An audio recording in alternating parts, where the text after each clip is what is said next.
Kodi Burns praises the defense and his wide receivers. In the world full of podcasts, he's the undisputed heavyweight champion of hot takes, an Auburn sports homer, master of the boog, and message board legend. Get your buttons buttoned and your hats flattened because the Top Button Podcast is about to kick off. And you don't want to miss your courtside seat. Now, here's your host, Charlie Five. Yes, sir. We're back. It's another episode of the Top Button Podcast. I'm your host, Kyle Rush, a.k.a. Charlie Five, and we're ready to get after it. Kodi Burns, when talking about his wide receivers, actually ended up praising the defense. And I think it may make Auburn fans feel a little bit better because there's this line of logic that we've been living by that I think's accurate, but you got to see come to fruition. And then obviously he mentions four of his four top dogs, and we're going to go through some of the quotes that he talked about when describing those guys. And then we're going to recap the Hoops Greece trip. We got a little bit of a sneak peek at what Auburn basketball could be this year. And I think it could be a lot of fun. We're going to break all that down here in just a second. Let's jump right in. Typically when you hear a offensive coach talk about or be asked about his offense, you don't expect to hear a ton of defensive praise, but Kodi Burns did just that, and we'll get to his actual quotes in a second. But there is a line of logic that I think most Auburn fans are living by when talking about their expectations, or maybe it's just hopes on how this team could perform better than last year. And it goes a little bit like this. If Auburn can just be similar on defense and be average on offense, they can win football games. If Auburn can repeat what they've been doing on on defense over the last couple of years, or heck, maybe even be just a little step underneath, they can just hold serve on defense, status quo, and then go out and score just a touchdown more, 10 points more a game. You can win a ton of football games. It's funny, though, because I feel like when you ask that question or you hear that line of logic, it always starts with defense. The defense has to – you got to start right there. The defense has to be as good or right there with the defense of last year. And if you look at the statistics, if you look at the rankings and all that good stuff, there's not a ton of just eye-popping numbers when it comes to defense from last year.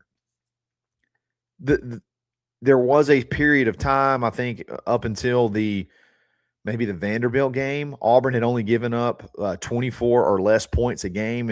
And there was a point where the only teams that had done that were like Indiana, Ohio State, and Auburn through a bunch of games. I can't remember exactly how many. And obviously we know the records of those teams versus the record of Auburn. So the mindset is, man, if we can just replicate that. And that's where it starts. Can Auburn replicate or get close to replicating, not from a statistical standpoint, but just from a, hey, keep getting us the ball back. Keep getting us the ball back. Maybe don't give up, don't give up a bunch of points, which is what that defense last year was really good at. Can Auburn do that? When talking about the wide receivers, Kodi Burns kind of gave a little bit of insight when he was talking about his wide receivers stepping up and how that the defense had been giving them headaches. And he kind of, alluded to the fact that, hey, if you can prove it against this defense in practice, then he says, which I think is a top 5 or top 10 in the country, you really got something. So it's an offensive coach mentioning how tough the defense has been on them. That's what we need to see. We still, if we're going to follow that line of logic, you got to have the defense live up to the billing. And look, there's some spots where I think you feel good about the dudes on the roster, but you just have you just have some question marks in the back of your mind. You just have you're a little bit reticent to just jump all the way in and say they're going to be as good. You need to see it. And obviously defensive line is one of those. And I think defensive back is also one, particularly at corner, just because you just don't know. You just don't know. You had a known quantity, you had a known entity the last 2 years, and now it's completely new. Just about every single person at corner is going to be, at least your hope, not everybody, but you're going to have a lot of new faces. And probably your starting 2 corners are going to be new faces. And then obviously you got your defensive line where it's a lot of new faces, and then it's a lot of guys that just don't have the resume yet. They have the pedigree, but they don't have the resume quite yet. It's good to hear. It's good to hear that the defense is still carrying over from spring as far as giving the offense a lot to work against, a lot of headaches. Don't want it to be easy. We don't want the defense taking their foot off the gas. You don't want to be playing patty cake out there. You got to make it tough because it's going to be tough. It's got to be a grind. It's going to make it – think about this too. If the wide receivers can have some success, which it sounds like they have been having some, it sounds like it's been a good back and forth. Having some success, you're doing it without any threat whatsoever of the quarterback running. So, you may have an extra man in coverage that would typically probably have to spy on the quarterback. And I can go down the list of all the things that are positives if you can have some success against this defense. The bottom line, though, is the defense hasn't dropped off, at least from spring to fall. Now, you got to see it on the field. We can pump it up. We can talk about it all we want to. You got to see it on the field. I think when there were so many question marks and you saw so many guys leave and go to other SEC schools, it was easy to think, or easy to have in the back of your mind, man, there's just no way they're going to be able to be as good. And I think that's that first piece of logic. Can they be as good as they were last year? I think they can be close. We'll have to see it. But it's good to hear from the coaches that they feel like this defense is still really, really solid. He talked about his wide receivers. We're going to talk about those in just a second because obviously he's got 4. They want to have 8.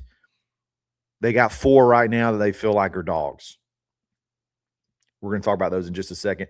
But before we do that, let's give a quick shout out to buyauburn.com. Be who you say you are and do business with Auburn people everywhere. If you're going to make a purchase or you need a service, start with an Auburn person. And there's only one way you can guarantee that you start with an Auburn person, and that's by going to buyauburn.com. Auburn business owners can list your business for less than $1 per day. And man, you get a chance for a business spotlight podcast as well. The numbers are starting to go up as football season creeps in. So if you want to have a very inexpensive way to get really good exposure for your business, this is the place to be. It's buyauburn.com. And along those lines, if you need a good real estate agent in the Auburn, Opelika area, just got a message last night. Hey, I may be moving to Auburn. Would love to potentially look at purchasing a home. Can you help me? Absolutely. Absolutely. You can hit me up at KyleRush@kw.com with Keller Williams here in the Auburn, Opelika area. Would love to help you and your family either buy, build, sell, or invest in this Auburn community. Hit me up. We'll be back right after this.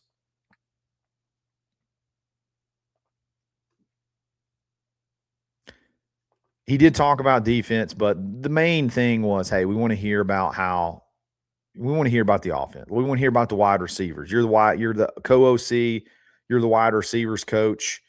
You've been talking about having this 8-man rotation. How close are you to getting there? And, where is everyone? And he kind of went down the line talking about guys, and one of the first guys I think he talked about was Jeremiah Koger, which is great because there was at least, I don't want to say, I still don't know 100% yet how much of it is just Chaz is so good, we're just going to experiment or put him all over the field, or if we're trying to find the best three and the combination of Chaz and Spencer is better than Koger and Chaz. But anyway, when he's talking about Jeremiah Koger, he's like, look, we don't want him to be just one of the guys. We need Koger to be the guy. There were South Florida folks that felt like Koger was the most disappointing loss than all of them, mainly because he had more time to be there. But I think he also potentially has some of the more upside. When you look at frame, he does have the most impressive frame. I think he has the most, maybe a little bit more. When you combine frame with athleticism, maybe more of a total package than some of the other guys. Kodi went on to say he's responded really well this fall camp, and Byram really likes where he's at right now. I think that's significant. Koger was sort of a safety valve, safety blanket is not really the term I want to go with, but when they needed a big play last year, needed a big play or a touchdown, Koger was one of the big targets. When you needed a big completion downfield, Koger was the guy for that offense. He needs to be that for this offense as well. So good to hear those really good words about him this early. And the second guy, so he talked about Koger first. The second guy he talked about was Deshawn Spencer, and he's kind of been the talk of fall camp on the offensive side of the ball. He started off by saying, hey, he's got the it. He's got that it factor. He's a guy already at such a young age that the moment's never too big for him. You tell him one time, they do it. Some guys are just football players, and that's what he is. He's more impressive than I thought he would be at this stage of his very, very young career. I think that could be said. I think most of us could say that too. Never expected to hear these good of words about Deshaun Spencer this early in his career, to the point where he could be challenging, for a starting gig. Going over to Chaz Nimrod, this is something that I have admitted I was 1,000,000% wrong on. They value Chaz so incredibly high, to the point where he led off by saying Chaz is an NFL player. He's got a skill set. He's explosive. He can run. He's got ball skills. He's got it all. Whenever they added those three, the top three wide receivers from South Florida, I would have put Chaz third. And I can't tell, it could be just from ignorance. Actually, clearly it was just from ignorance. You look at the start of his season last year, he's had some success in the SEC. They're moving him all over the field. Chaz is going to be the guy. He's going to be, he's got the potential to be your number one guy. As a matter of fact, that's, I think, who they expect to be your number one guy. And then Keshaun Singleton, who's had a quiet fall camp to me so far, and not necessarily in a bad way. Like, I don't think he's had like dropped a lot of balls or had a lot of issues, remembering plays or executing, all that stuff. It's just business as usual. You know what I mean? So it's good to hear him really praise Keshaun Singleton. He says it's really hard to find 6'3", 217-pound guys that can run and catch the ball like he does. He's loose. He's athletic. He knows the system. For a quarterback, it's always a fail-safe that when he's covered, he's still open. There was a clear, going back to the 8A game, there was a clear difference when Keshaun Singleton went in the game. No knock on Brian Williams Jr. I think he can get there. there was a clear difference in Byram. There was a clear difference in the offense when Keshaun Singleton win the game. It was like, just get me the ball and I'll make something happen. I think he's going to be really, really good. So good to hear all those things from the wide receivers. Good to hear Kodi even praise the defense. I think that'll make a lot of people maybe sleep a little bit easier at night. I know you still got to see it, but at least feel like, hey, at least these coaches on the offense are acknowledging it's not just the defensive guys singing their own praise. The offensive guys are singing the praise too. I want to switch gears and talk hoops right now. Had your trip to Greece, played 2 games, and I think we got a really good sneak peek. Let's go with that. A sneak peek of what this team could be, what this team can do, and I think it was fun. It was fun to follow along. The second game, I think, was streamed on YouTube. The first game was not. But start off right off the bat, you're out some players. So we didn't have Auburn didn't have a full, roster of guys. You had George Kimball, I think, that was held out with a little bit of a hand issue that they're not concerned about whatsoever. Owen Freeman, I think it was something to do with his foot. They're not necessarily super concerned. Remember, they don't play until November. So obviously you want them practicing as much as possible, but they like both of those 2 guys. Both of those guys are going to play a role when they're healthy. I've heard people say that they feel like Owen Freeman is one of the more skilled big guys they've ever had. And think about some of the big guys that Auburn's had. So really, really excited for them to get back, but you didn't get to see them at all in these 2 games. And then you had your bigger ones, the Narcisse Ngoy and Montes Rubstavicius, still working through eligibility. From the people that I talk to, they don't feel super concerned about it. So I don't know how to feel about it. The NCAA is somewhat unpredictable. There is a potential that there could be a vote in September on this whole Protect College Sports Act. It feels like from the verbiage in that particular bill that could hinder Montes more than Ngoy. But Auburn feels like they're prepared no matter what, and that they should both be good to go.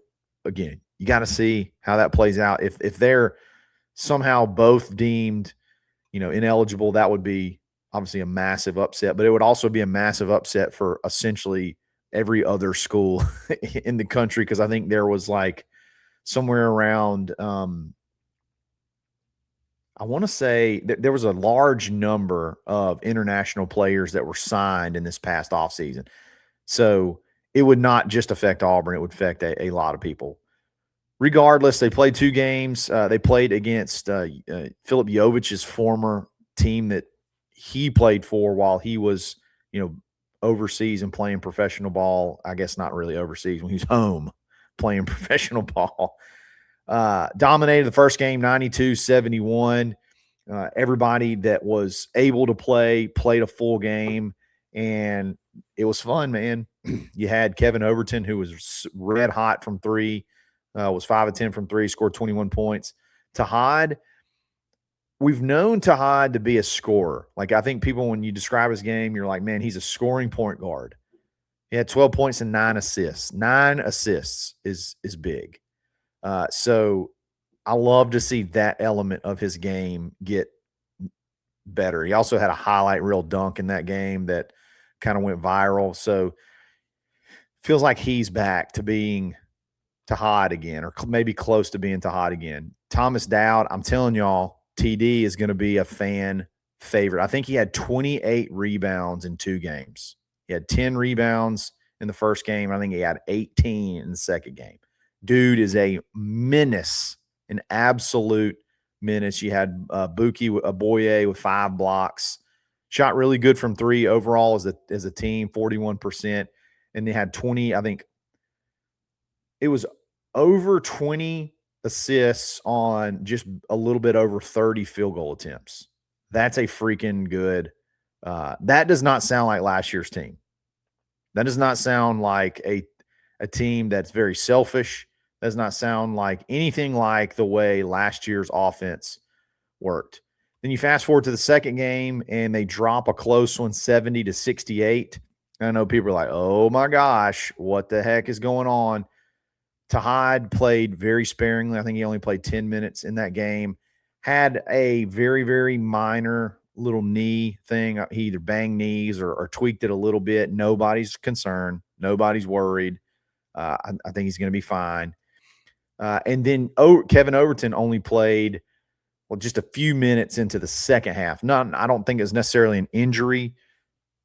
I don't think it was like an injury precaution or anything like that. He just didn't play much in the second half. There's really no reason to just go and, throw all these guys to the Wolves. So I think there's only like 6 guys that played like the final vast majority of the second half. So fatigue definitely caught up with them in the second half. And, just sort of is what it is. You're playing down. So that would put them down with Tahad and Overton down. That would have put them down 6 guys off the roster in the second half. So that's pretty tough playing against anybody.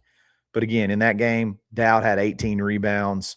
Bucky had 17 points, 8 rebounds, and 4 blocks. He had 9 blocks in 2 games.